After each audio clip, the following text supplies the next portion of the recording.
Dear friends from across our shared Lusophone heritage, it is a joy to open this fourth Asian Portuguese Community Conference here in Dili.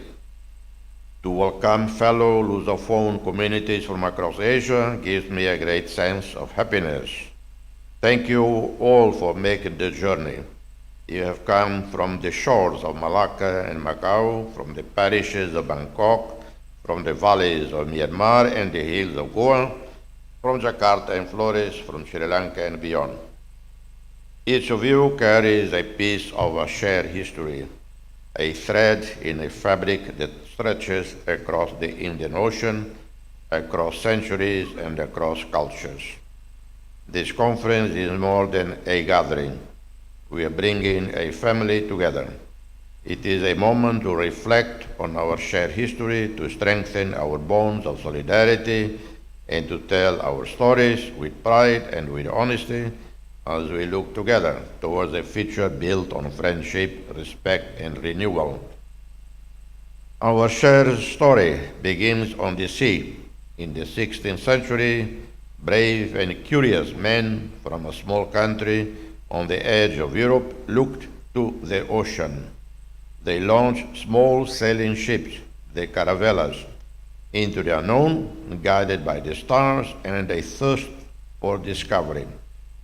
As Luis de Camões wrote in Os Lusíadas, they were moved by valor and arms and the mind's adventurous will.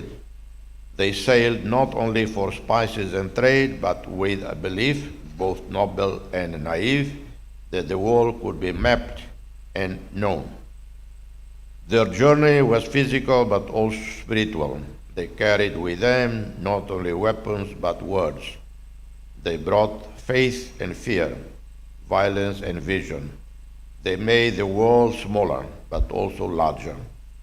And in their wake, they left behind a new language, a new God, and emerging nations.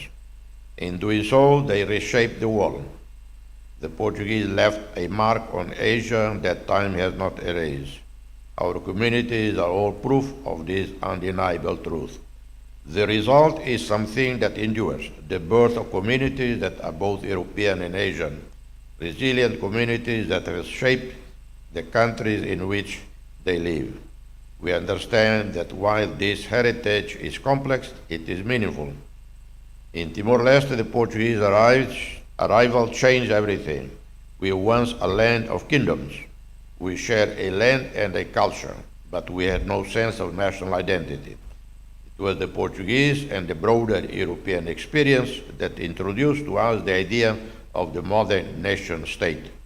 Today we speak of national sovereignty and independence as if they were eternal truths, but they are in fact the legacy of an idea carried by history and transformed by struggle.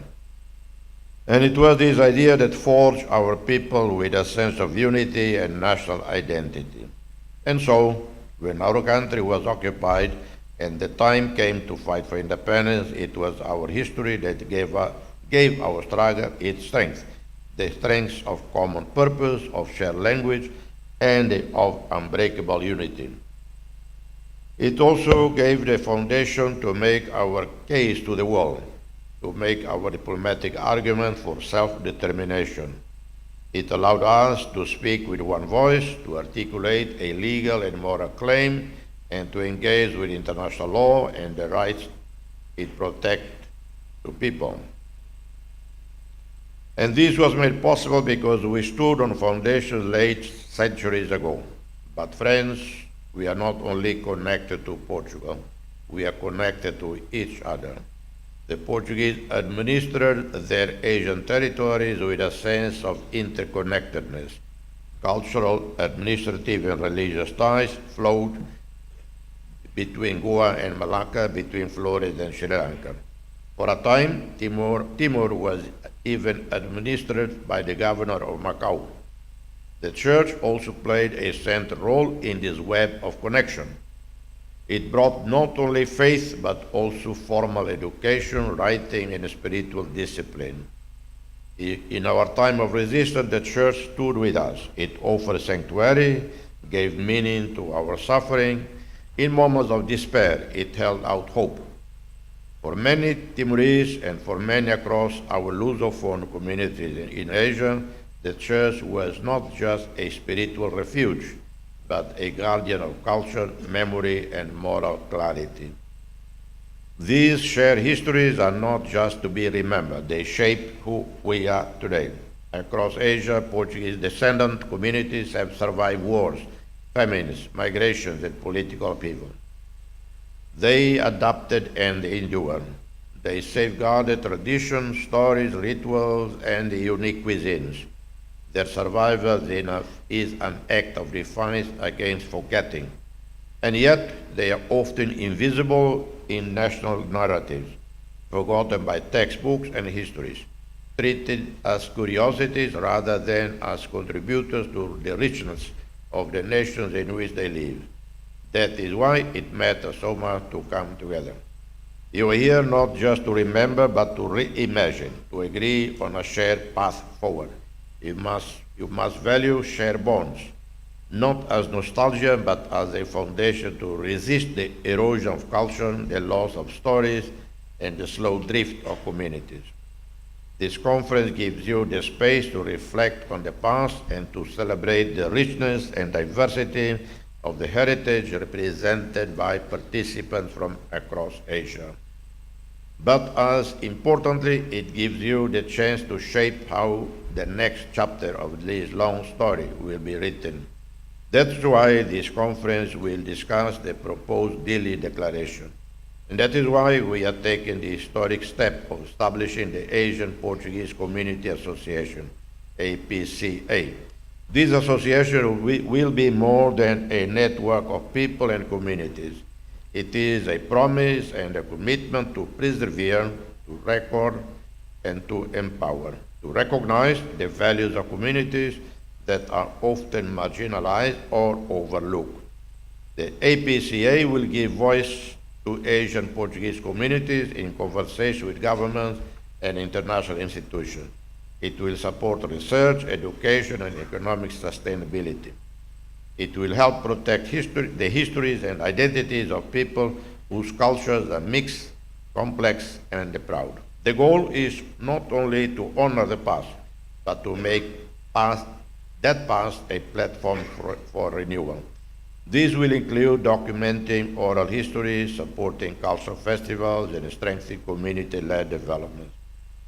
It will ensure that the contribution of Portuguese descendant communities in Malaysia, Myanmar, Sri Lanka, Thailand, India, and Indonesia is recognized as part of the great Asian story. I'm delighted that this conference provides a platform to build friendships and cooperation and to safeguard the continuity of centuries-old communities. Let us speak of peace, of solidarity, of the human dignity that unites us across countries and across generations. I urge you to be ambitious, to discuss how best you can teach and share your history, to support your communities, to join together in protecting a unique culture and heritage.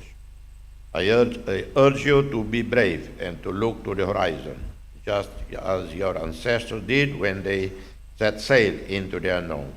Use your imagination to chart a course forward. As Timor-Leste moves toward ASEAN membership, we are reminded of the power of regional solidarity. We are reminded that in our large and complex world, we cannot stand alone.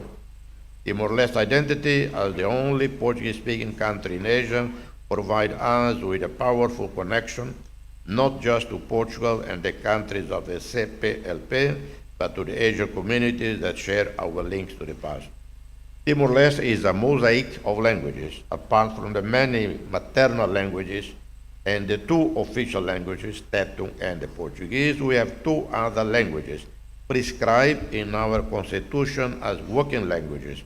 Bahasa Indonesia, very alive and spoken by at least 40% of the people, and English by an increasing number of our youth. These two languages are functional and cultural realities in Timor-Leste.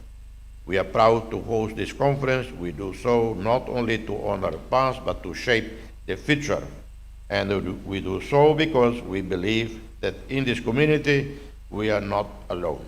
Let us ensure that this conference is not the end of a conversation, but a beginning.